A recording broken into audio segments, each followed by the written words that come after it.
Here's how to recharge your mobile with eSewa, but first hit the subscribe button down below. It helps us a lot.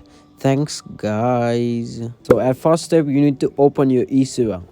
After that you can see this page. Now you can easily see top up. Now you need to tap on the top up. So there you have to write your number. Mention your number there.